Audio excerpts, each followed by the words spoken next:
뭐든지 시작이 있다면 뭐가 있죠? 끝이라는 것이 존재합니다. 늘 명심해야 될 것은 살아있을 땐 몰라요. 그러나 우리의 마지막이 되었을 때 우리는 과연 어떠한 마지막을 맞이할 수 있는가? 이것이 가장 중요하다는 거죠. 우리들에게 있어서 끝이라는 것은 끝입니까? 아닙니까? 만약에 우리들의 죽음이 끝이라면 우리들의 신앙은 아무런 의미가 없어요. 그러나 우리들의 신앙은 죽음이 끝이 아니라 새로운 삶으로 올마감이라는 것이죠. 세상에서 깃들이던 집이 허물어지면 하늘에 영원한 거처가 마련된다는 것을 믿기 때문에 지금을 살아갈 수 있다라는 겁니다. 그렇기 때문에 우리들에게 죽음이라는 것은 끝이 아니라 새로운 시작으로 가는 어떤 중간 지점이라는 거죠. 죽을 때 뭘 쓰죠? 묘비명을 씁니다. 그러니까 우리는 늘 생각해 봐야 돼요. 내가 이렇게 살다가 흐름이라는 것이 있는데 이렇게 살다가 마지막 눈 감을 때 내 묘비명에는 무엇이라고 쓰여지는가를 우리는 오늘 한번 생각해 봐야 합니다. 살면서 계속 생각해 봐야 돼요. 그래서 묘비명이라는 것은 우리들의 삶을 요약할 수 있는 것이기 때문입니다. 그래서 재미있는 묘비명들이 많다고 하죠. 어떤 분이 그렇게 말했다고 합니다. 김미화 같은 개그우먼은 웃기고 자빠졌네. 결국은 자기가 개그맨으로서 이렇게 웃기다가 나중에 죽었으니까 뭐라고 쓴다? 웃기고 자빠졌네. 이렇게 쓴다라고 합니다. 어떻게 보면 웃기는 거지만 또 어떻게 보면 뭐예요? 또 허밍웨이인가 그 사람은 이렇게 썼다고 하죠. 못 일어나서 죄송합니다. 무슨 얘기예요? 이렇게 찾아와 줬는데 내가 일어나지 못해서 죄송하다는 거죠. 죽을 때까지도 예의가 바랐는지 아니면 뭔가 의미를 남겨놨는지 모르겠어요. 또 뭐 있습니까? 괜히 왔다 가네. 중광 스님인가 어떤 스님은 그렇게 쓰셨대요. 괜히 왔다 간다고? 이것도 여러모로 의미가 있지 않습니까? 또 여러분들이 잘 알고 있는 버나드 쇼 같은 경우에는 뭐라고 썼대요? 우물쭈물하다가 내일일 줄 알았지 라고 썼다고 합니다. 결국은 그 안에 많은 것들이 포함이 되어 있다는 거죠. 우리가 묘비명을 생각한다는 것은 살아가는 것을 생각하기 때문입니다. 여러분들은 묘비명에 뭐라고 쓰시겠어요?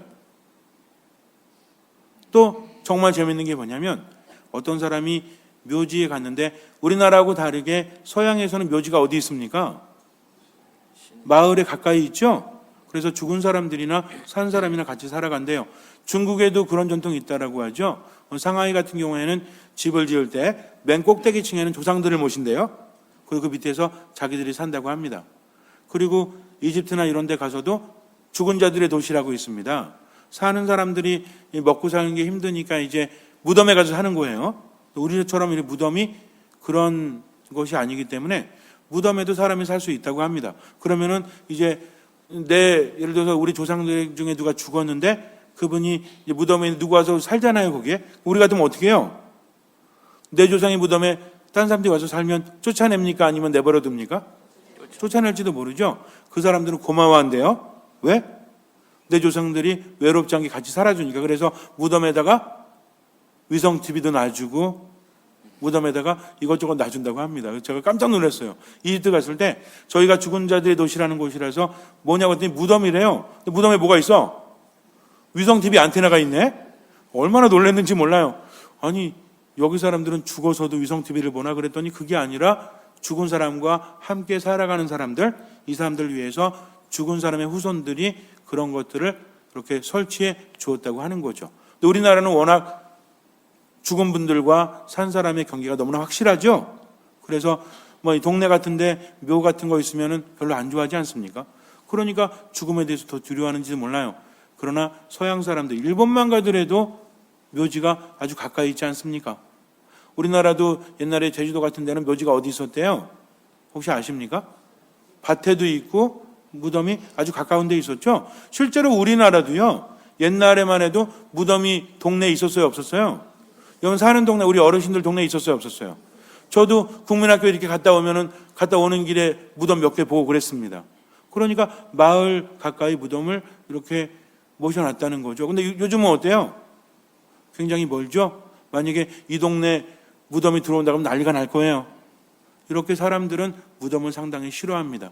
어쨌든 서양 사람들은 무덤이 가까이 있어서 죽음이라는 것이 늘 내 가까이 있다라는 생각을 하고 살아간대요. 근데 어느 날 이제 어떤 사람이 무덤에 딱 갔는데 묘를 보니까 재밌는 글이 있습니다. 나도 예전에는 거기에 그렇게 서 있었어. 이렇게 써 있는 거예요.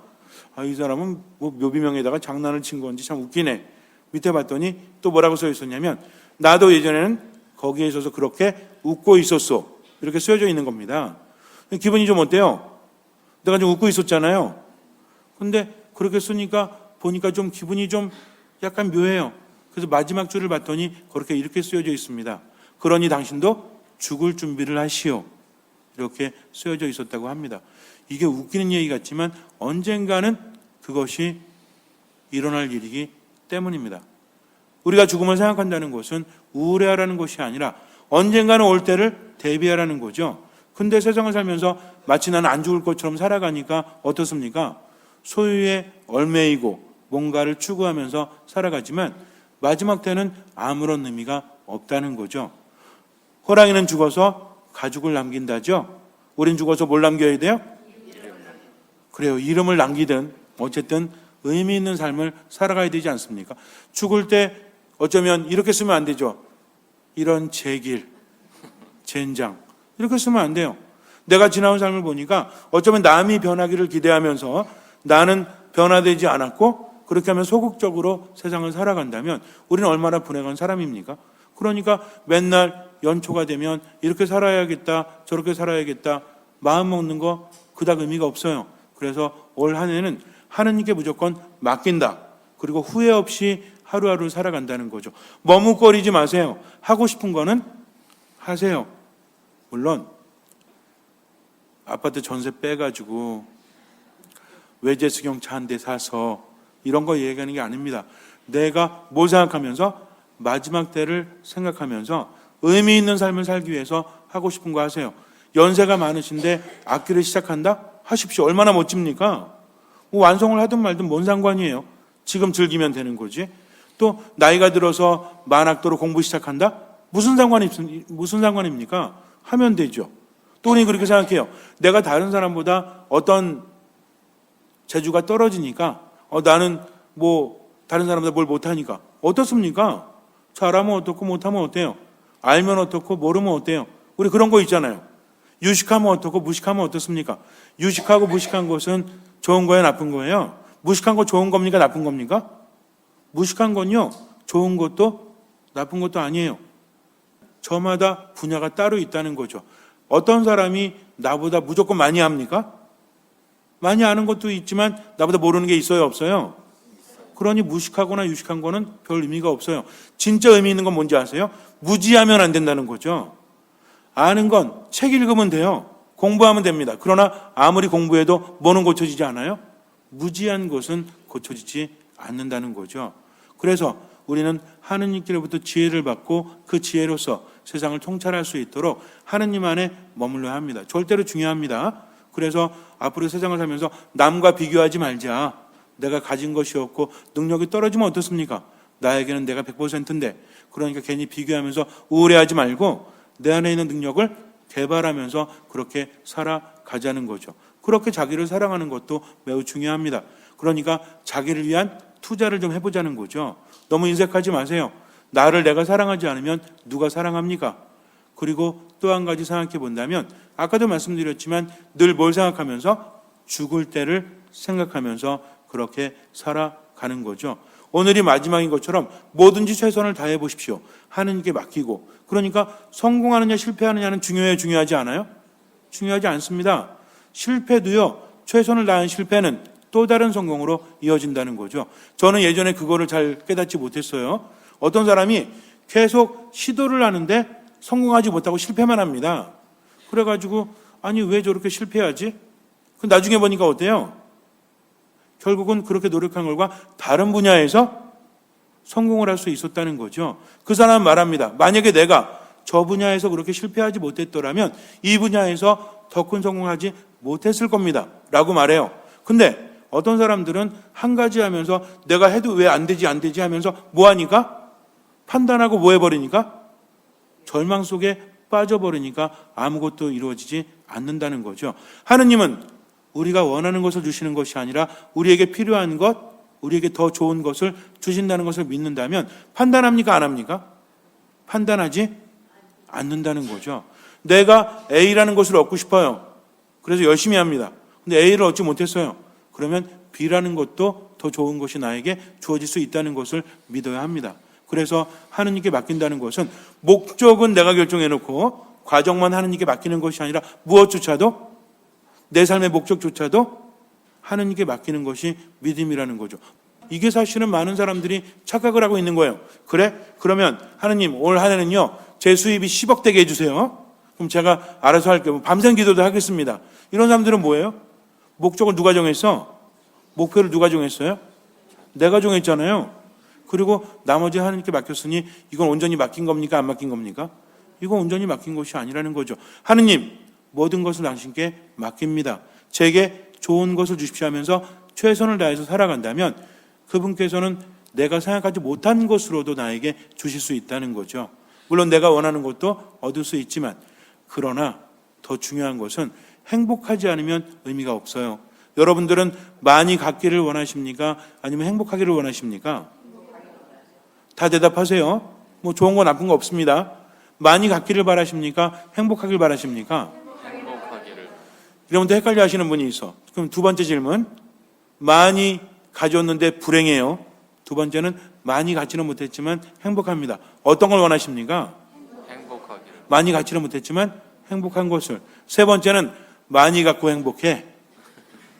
그리고 많이 갖지도 못했는데 불행해. 어떤 걸 원하십니까? 세 번째. 당연히 세 번째, 첫 번째를 바라죠. 그러나 우리가 정신줄을 놓으면 많이 갖지도 못하고 불행해질지도 몰라요. 그러니 하느님께 맡기고 그렇게 살아가시기 바랍니다. 천상병 시인이 이렇게 썼죠. 나 하늘로 돌아가리라. 아름다운 이 세상 소풍 끝내는 날 가서 아름다웠다고 말하리라. 사실은 민주화 운동 이런 거 한 것 때문에 고문을 많이 당해서 불구로 사시지 않았습니까? 그런데도 불구하고 마지막 떠날 때 아름다운 이 세상 소풍 끝내는 날 가서 아름다웠다고 말하리라 라고 할 수 있었던 것은 무엇이 있기 때문입니까? 희망이 있기 때문이죠. 어떤 희망? 이 삶이 끝이 아니라는 희망이 있기 때문입니다. 그러니까 내가 당하는 고통도 결국은 아름다웠다라고 말할 수 있다는 거죠. 어떤 사람이 그랬대요. 내가 죽을 때가 돼가지고 정장은 마련했지만 죽을 때 입으려고? 근데 정작 갈 데가 없구나. 이렇게 말했다고 합니다. 얼마나 불쌍한 사람이에요. 살면서는 이것저것 다 누려봤지만 그래서 마지막에 정장은 준비했지만 갈 곳이 없어. 왜? 믿음이 없기 때문이죠. 그러나 우리는 하느님을 믿기 때문에 지금의 괴로움조차도 그분께 맡기지 않습니까? 그래서 다시 한번 내 죽음을 생각하면서 어떻게 살아라? 온전히 맡기고 하고 싶은 것도 하면서 하나님의 뜻대로 살아야만 우리가 변화될 수 있고 내가 변화되면 다른 사람도 변화될 수 있다는 거죠. 여러분들 잘 아시겠지만 노벨상 만든 사람이 누구예요? 노벨이죠. 노벨. 알프레드 노벨이라는 사람인데 이 사람이 그 다이너마이트 우리가 잘 알고 있는 그거의 재료를 이렇게 발명을 해가지고 그때부터 엄청난 발전이 이루어지지 않습니까? 그래서 터널도 뚫리고 산업화에 엄청난 발전이 일어나서 이 사람이 굉장한 부자가 되었죠. 근데 어느 날 이 사람의 형이 죽습니다. 루드비 노벨이라는 형이 죽었어요. 그래가지고 이제 프랑스 신문에서 그거를 잘못 알고 알프레드 노벨이 죽은지 알고 신문에 부고를 냈습니다. 뭐라고 냈냐면 죽음의 상인, 암흑의 상인, 수많은 사람들을 죽였던 그런 다이너마이트를 발명한 이렇게 하면서 굉장히 안 좋은 혹평이 있었다는 거죠. 아침에 일어나서 그 소식을 듣고 신문을 보니까 얼마나 열받아요. 근데 가만히 생각해 보니까 어때요? 내가 아무리 열받는다고 할지라도 다른 사람들이 날 뭐로 보고 있는 거예요? 죽음의 상인, 암흑의 상인으로 보고 있는 거죠. 사실은 형이 죽었는데 이 사람이 굉장한 충격에 빠졌다고 합니다. 그래서 그것을 계기로 만든 게 노벨상이죠. 세상의 평화와 발전에 이바지한 사람들, 즉 평상시에도 마음이 아팠대요. 사실은 의도는 그게 아니었는데 자꾸만 그렇게 쓰이니까. 그래서 자기가 그렇게 한 것을 속죄하는 마음으로 세상의 평화에 기여한 사람들에게 상을 주는 노벨상을 제정했다고 하지 않습니까? 우리도 마찬가지예요. 언제까지 이렇게 자기만을 위해서 이기적으로 살아갑니까? 아무 의미 없어요. 그러니까 하느님께 모든 것을 맡기고 어떻게 살아라? 판단하지 말고. 이 순서를 좀 정해드려야지 좀 편하겠죠? 자, 1번 변화될 수 있도록, 변화하는 것이 아니라 변화될 수 있도록 하느님께 모든 것을 맡겨라. 그러니까 뭐 하지 마라? 판단하지 마라. 그리고 늘 뭘 생각해라? 마지막 그때 나의 무엇을? 묘비명을 한번 생각해 보면서 오늘 하루하루를 절실하게 최선을 다하면서 살아가라는 거죠. 그러나 이 두 가지 중에서도 더 중요한 것은 맡기는 겁니다. 그래서 무겁게 살지 말고 편하게 살아라. 하고 싶은 것도 좀 하고 그렇게 하면서 세상을 마치 소풍처럼 즐겁게 살아간다면 얼마나 행복하겠습니까?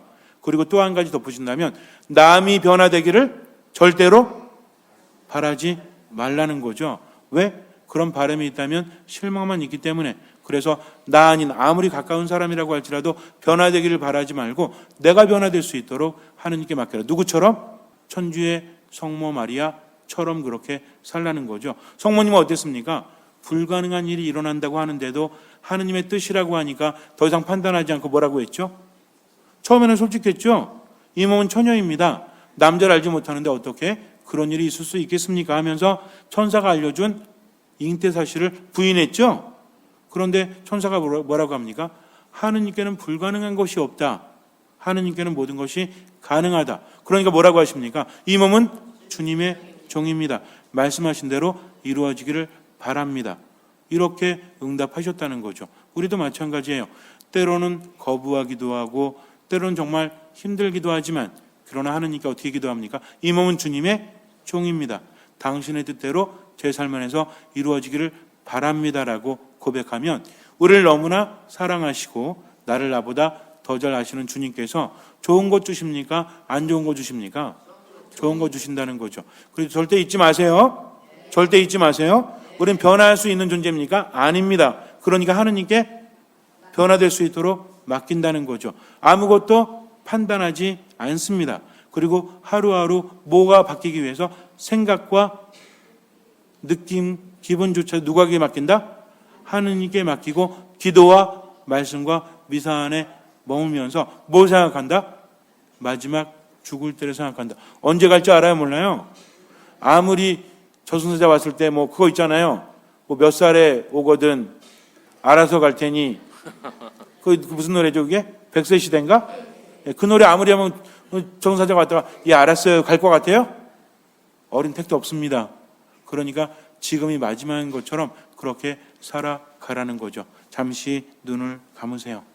하느님 안에 온전히 머무십시오. 걱정한다고 해도 해결될 수 있는 거 아무것도 없잖아요. 걱정한들 무엇이 있습니까? 그러니까 삶을 좀 가볍게 사세요. 신앙은 족쇄가 아니라 의지처요 또 안식처입니다. 그러니까 삶 안에서 하고 싶은 거 누리고 싶은 거 누리세요. 나쁜 거 아닙니다. 그리고 한 가지 생각해야 될 것은 나만을 위해 살지 말고 충분히 베풀면서 하느님 안에서 죽을 때를 대비해서 살아가십시오. 하늘의 보화를 쌓으란 말입니다. 그럴 때는 우리는 더 행복할 수 있는 거죠. 걱정하지 말고 염려하지 말고 모든 것을 주님께 맡기고 내 생각과 기분조차도 주님께 맡기고 미사 말씀 기도 안에서 겸손되이 머무십시오. 판단하지 말고 최선을 다해서 살아가십시오. 주님께서는 그 믿음을 보시고 우리 삶에 놀라운 기적을 일으켜 주실 것입니다. 아멘.